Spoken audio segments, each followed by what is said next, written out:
What is good, everybody? I am your host today. My name is Jazmine Booker. I am your host for today's episode on AutoTalk with Jazz. If you have been following me, like, subscribe, follow. If you haven't been, where you been at? Because OMG, but also I haven't been posting for the past 2 months. And I just explained that in the last episode. I just said you are getting a 2-for-1. I know that doesn't make up for my disappearance, but here we are. What I decided to do today is kind of go over some of the things that I decided to do with some of my speaking engagements. One of those being talking about what managers can do to help with bringing forth a more collaborative environment versus a competitive environment. And obviously, this isn't going to be one of those things of like, you have to do this and this is what you need to do. But I do believe that we could. Ooh, I thought I was recording over there, but I wasn't. Ooh. But what I do believe is there's multiple steps that managers can do in order to kind of help us out as workers. One of those being setting standards. And what I mean by that is obviously standards are kind of the blueprint, right?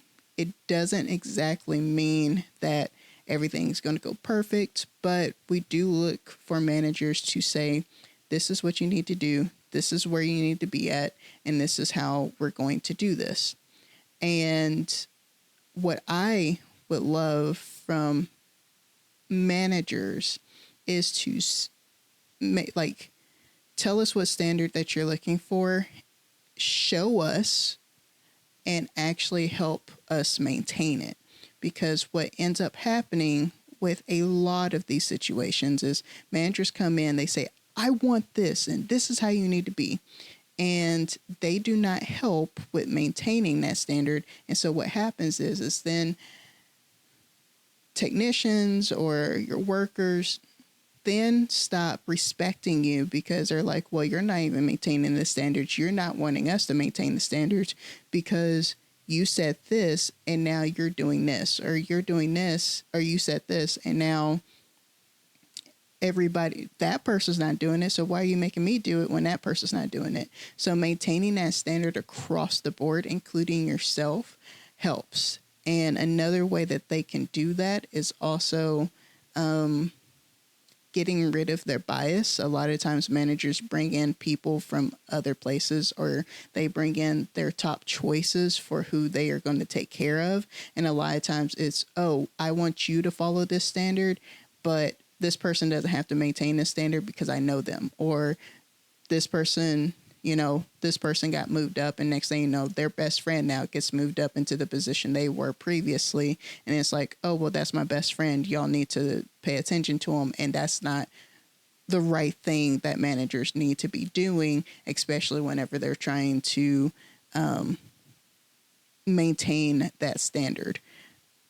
The next thing is piggybacking off of that is delegating effectively. You cannot put your best friend in a situation and expect them to actually do the job correctly. Yeah, that's your best friend. Yes, that's the person that you should be supportive of your best friend, but do not put your job on the line for your best friend when you know that they cannot do what you need them to do. Big example of this is I worked at a dealership and the service director put their best friend as the service manager after they got promoted to a service director. And what ended up happening is that person could not maintain the standards that person who was promoted, or the service director that was promoted, they could not maintain that standard. They got overwhelmed. They got very stressed out. They did not understand how to communicate effectively with everybody, and therefore they were lashing out specifically at me, but lashing out at everybody. And instead of then when it finally became to a head where I was having a bad day, they were having a bad day, and they lashed out at me by also throwing stuff at me, basically, I lashed back out, and that's when changes got made. But this was an issue for 3 or 4 months.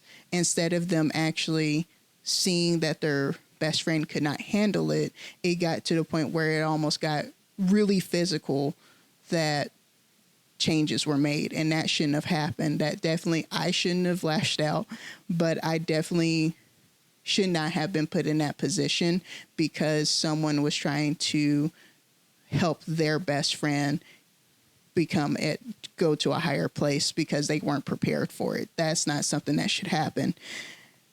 The next thing I feel like a manager should be able to do is use their voice, but use their voice in a correct way. And this actually goes back to what I stated previously, which is them setting the standard. Obviously, they have to use their voice there. Them delegating effectively, meaning we're going to listen to who they put in place to do certain objectives. And if that person is not maintaining the same standards that this one person put in place, then we obviously know that they didn't use their voice effectively. But this also goes back to that one thing, which is removing your bias in order to do your job effectively.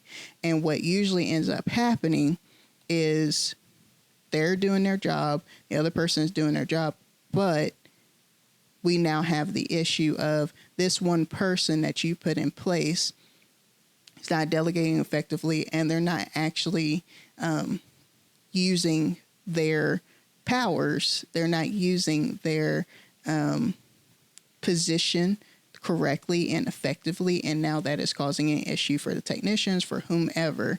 And instead of everybody trying to fix it, instead of everybody actually doing what they're supposed to, they end up causing more damage to the dealership than it was supposed to. And now we have to trail back and try to find a different manager, and now we have to start over because you didn't do your job the first time.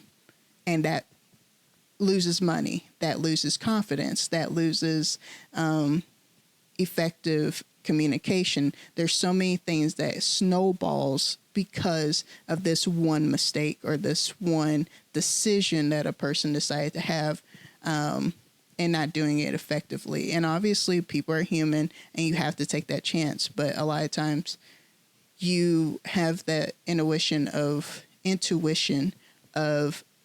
someone not being perfect for a position, and so that's another thing I believe is using your voice, but using your voice in a way that is going to better the company.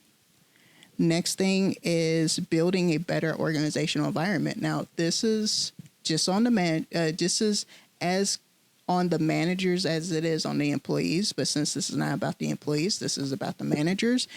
You have to be the person who helps put in place an organizational culture. What you do directly impacts your employees.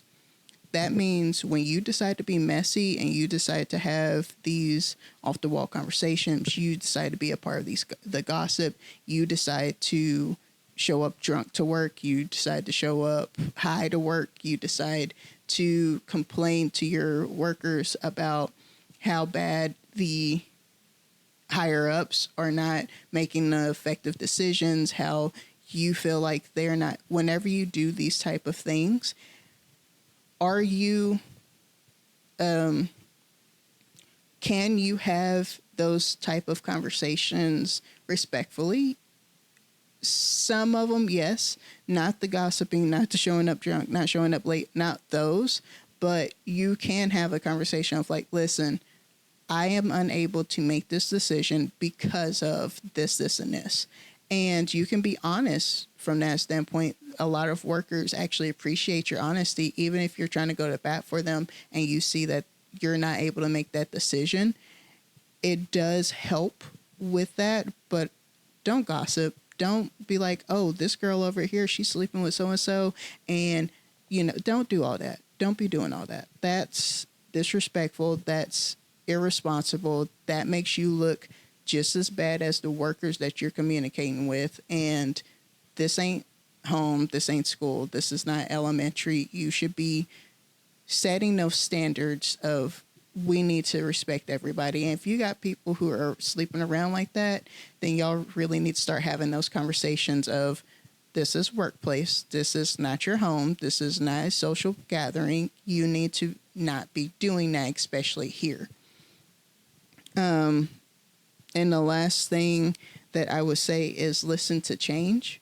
This kind of goes back to some of the other conversations that I feel like we have, which is just like you want to have change and you want to be able to make those changes, make that difference in the environment, you have to be willing to listen to change and have constructive criticism and feedback given to you, just like you want to give to other people. You cannot come back in, or you cannot come in expecting people to, you cannot demand respect and you not give respect. You also cannot come in trying to make changes and you're not prepared to maintain those changes, but you also cannot come in trying to make changes and think that everything is perfect, because nothing is perfect. There's 4 steps that I usually tell people that whenever I go in and I consult with them, whenever I coach them, there's 4 steps that I usually tell them. That's do it. So do the changes, make those changes, jump in and do it, but also critique it. So whenever you actually realize that some of this isn't working, make those changes. So critique it, fix it, make those changes, and then repeat, go back to doing it. So now that you have fixed everything after you've critiqued everything, repeat the process, do it again. What is working now that isn't working, but also let your workers know that this isn't perfect, that you need their feedback, that you need them to give you that feedback in order to be better. And that way y'all can actually grow this thing, but also let them know that their voice actually matters. Do not tell them that their voice matters and you not make the changes. Make the changes based upon what they are seeing, because you're not doing the work. You're managing, you're leading them, but you're not doing the work. They are. Therefore, whenever they see that there's something going wrong, you need to take action and you need to look into it. And if it's a person that you don't see eye to eye with all the time, those are usually the best people that you need to look after, because those are the people that are seeing things that maybe you're not seeing, and you need to go back and understand that it's not something that you're doing. Maybe it is actually something that's not working with what you put in place. That is, overall, I believe, what I feel like managers should and can do. If you enjoyed what you're hearing, I hope y'all have. Like, subscribe, follow for more tips and tricks.